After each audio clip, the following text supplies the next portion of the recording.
Do you remember learning to read as a child?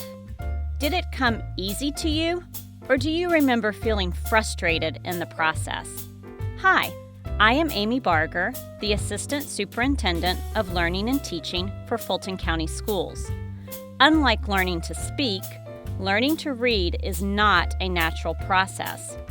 We must train several major regions of the left half of the brain to translate letter combinations into recognizable spoken words and simultaneously make meaning from the language of the text. Sarah Schwartz, reporter for Education Week, provides a great but brief overview for how children learn to read.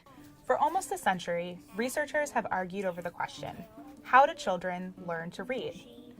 But for the last few decades, the research has actually been pretty clear. Written language is a code. Certain combinations of letters predictably represent certain sounds.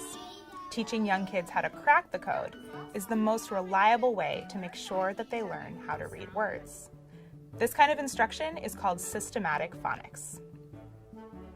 Connecting printed letters on a page to written sounds isn't intuitive. While some young children may make those connections themselves, most don't. The research shows that explicit phonics instruction benefits early readers, but particularly those who struggle to read. That's because small strengths or deficits at the start of reading compound over time. Of course, there is more to reading than seeing a word on a page and pronouncing it out loud. Children need to make meaning out of the words they read. That means that they also need deep background and vocabulary knowledge. And eventually, they need to be able to recognize most words automatically and read connected text fluently. But knowing how to decode is an essential step in becoming a reader. If children can't decipher the precise words on the page, they'll never become fluent readers. In a systematic phonics program, teachers don't just address the letter-sound connections that students stumble over. They teach all of them in a sequence. And teachers explicitly tell students what sounds correspond to which letter patterns, rather than asking students to figure it out. 2 decades ago, the US government brought together a panel to evaluate reading research.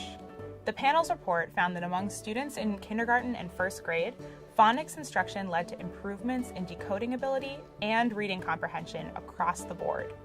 Children at risk of developing future reading problems, children with disabilities, and children from all socioeconomic backgrounds all benefited. Neuroscience research has since confirmed that explicitly teaching these skills helps people learn how to read new languages more quickly. Of course, phonics instruction, like all teaching, can and should be differentiated to meet the needs of individual students. Once a student knows a sound or phonics skill, he should move on. Many early reading classrooms teach students strategies to identify a word by guessing, using context clues and pictures. Neuroscience studies have found that guessing is a much less efficient way to identify a new word. It's what struggling readers do, not proficient ones. Phonics is essential, but understanding the alphabetic code doesn't automatically make students good readers. There are 5 components of reading: phonemic awareness, phonics, fluency, vocabulary, and comprehension. A framework called the Simple View of Reading explains how comprehension works. It says that reading comprehension is the product of decoding ability and language comprehension. A student needs both good decoding and good language skills to understand what's on the page. If either one of those is low, then comprehension will be low as well. Many people point out that research shows that children who read more are better readers. That's true. But it's important to remember that those studies are correlational.